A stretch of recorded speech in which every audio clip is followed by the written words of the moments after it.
All right, it looks and sounds like we are good to go. So, hello, good morning, afternoon, potentially even evening. I am RadioHupfen, and this is An All Would Cry Beware. This is a lo-fi mini Metroidvania, part of the Renegade Sector series of games that are all kind of lo-fi, kind of pulpy, all made by one person. This is a solo endeavor. And what we'll be doing is the all bosses run. We'll be doing the good ending, which means we're technically not doing all bosses. There's a secret bad ending boss, but we won't be fighting that one. And it sounds like the donation incentive was met, so afterwards, we'll be doing a thing. I suppose we should get this rolling. Hopefully audio and everything is all well and good, because this is an extremely short run. So once I'm going, I'm going. We're stopping for nothing. So time will begin in 3, 2, 1, go. And with this being a Metroidvania, naturally we start off in a lab. And this is the only area that actually has identified enemies. These are referred to as kill drones. I just call them bullies because that's their only method of attack, is to bully you. They just ram at you and will actually kill you.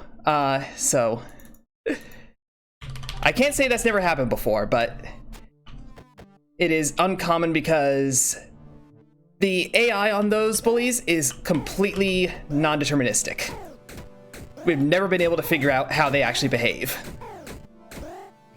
So you just kind of have to go with it, and sometimes they don't cooperate. Again, being rude. Those are the only enemies that we're really worried about. This is also, right there, is the only bit of fall damage taken the entire game, and that's going to actually seem unusual later. But we're fine now. We'll have another swarm to deal with, but yeah, we'll be okay. You might look at them and be like, well, if their attack is to ram you, you might be able to use that to boost, and yes, maybe, if you could predict and control them, but you can't. This guy you can predict and control, though. This is the first boss, the security mech.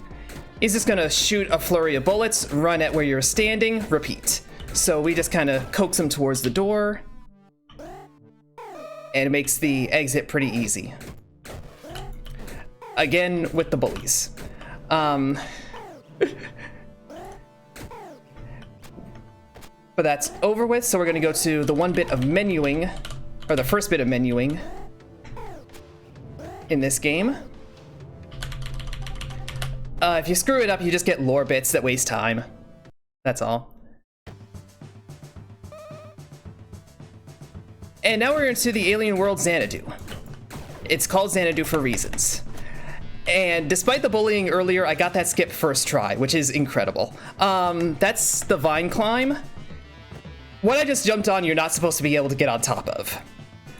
But the physics engine with this basically means that if there is a surface that is less than 90 degrees, it is possible to stand and jump off of it. Your window might be a single frame, but it is possible. And the top of that vine area is just high enough and angled just so that you basically have a one frame window to jump off of it and get on top and completely sequence break. This is the last boss you're supposed to fight, the Acid Serpent. But we're gonna fight it first, not because it gives a good weapon or anything, but because it gives us a rocket launcher.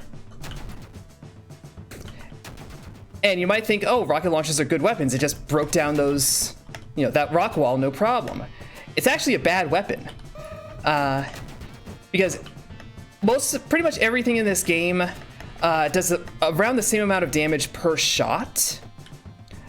And for a rocket launcher, the rocket is considered a shot. But it has this explosion that will damage regular enemies, Not bosses, though. But more importantly, it will... It's too high. There we go. It will do knockback. And so we are just going to rocket jump through most of this game.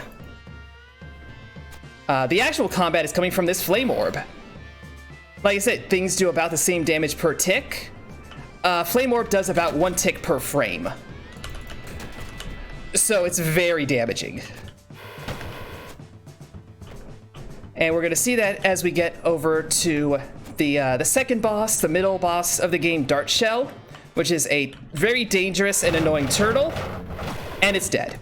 The prompt, the trigger for actually spawning it into the arena and like starting its attacks is further back in the arena. So if you go right up to the face of the cave, it doesn't come out, but it does exist. And killing it does count. And that is what I was worried about. I think something nudged me off the cliffside angle and fell down, but recovered pretty cleanly. This is actually a very bad run. There's a lot of kind of precise movement on this, and since it's so short, missing one kind of screws it up. Also, that was Bone Fist. That's the first boss that you fight. Normally you're just using the pistol, and it is kind of tricky, but Flame Orb. So that's all the bosses already. Like I said, this run is fast. And now we're up to the mountaintop, the last region. This game has, there's 5 different regions to Xanadu, and we barely visit 2 of them. Which is unfortunate, because some of them are actually pretty interesting layouts. But we're just gonna rocket jump our way through, and come up to the lab. And if we were doing bad ending, this would be where it diverges, but instead we're just going to skip past Rebecca and the honeydew and go walk to the town. So time will be coming up when the credits start rolling. We have about 20 seconds of just walking to town. For as bleak as this looks, this is the good ending. But yeah, that's pretty much all there is to it. The any % run is just doing the parkour stuff, and it is a bit sketchier because again, it's all precise and you have no rocket launcher to help you. And time.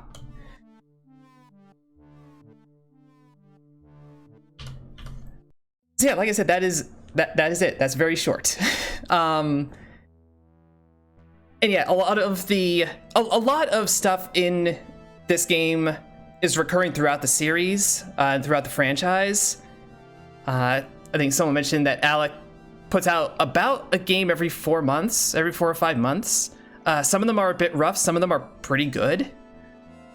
They're all on Steam and itch.io and so forth. I think he put one out like a week or 2 ago, or a month ago, I think. Actually a little, yeah, about a month ago. So yeah. And we had the donation incentive. I haven't done like a proper poetry reading in a long time, but I used to do them a lot in college. So if you recognize the title of this, or like why it's called Xanadu, the lore in this game is very pulp, but there's a lot of references to the poem Kubla Khan by Samuel Taylor Coleridge. Why? I don't know, but there are. And so, as the incentive has been met, I would like to now do a quote-unquote dramatic reading of that poem. In Xanadu did Kubla Khan a stately pleasure dome decree, where Alf, the sacred river, ran through caverns measureless to man down to a sunless sea. So twice 5 miles of fertile ground with walls and towers were girdled round, and there were gardens bright with sinuous rills, where blossomed many an incense-bearing tree, and here were forests ancient as the hills, enfolding sunny spots of greenery. But oh, that deep romantic chasm which slanted down the green hill athwart a cedarn cover, a savage place, as holy and enchanted as air beneath a waning moon was haunted by woman wailing for her demon lover. And from this chasm with ceaseless turmoil seething, as if this earth in fast thick pants were breathing, a mighty fountain momently was forced, amid whose swift, half-intermittent burst huge fragments vaulted like rebounding hail, or chaffy grain beneath the thresher's flail. And mid these dancing rocks at once and ever it flung up momently the sacred river. 5 miles meandering with amazing motion through wood and dale the secret river ran, then reached the caverns measureless to man, and sank in tumult to a lifeless ocean. And mid this tumult Kubla heard from far ancestral voices prophesying war. The shadow of the dome of pleasure floated midway on the waves, where was heard the mingled measure from the fountain and the caves. It was a miracle of rare device, a sunny pleasure dome with caves of ice. A damsel with a dulcimer in a vision once I saw. It was an Abyssinian maid, and on her dulcimer she played, singing of Mount Tabora. Could I revive within me her symphony and song, to such a deep delight 'twould win me, that with music loud and long I would build that dome in air, that sunny dome, those caves of ice. And all who heard should see them there, and all should cry, beware, beware, his flashing eyes, his floating hair. Weave a circle round him thrice, and close your eyes with holy dread, for he on honeydew hath fed, and drunk the milk of paradise. I'm RadioHupfen. Shantae and the Pirate's Curse is up next.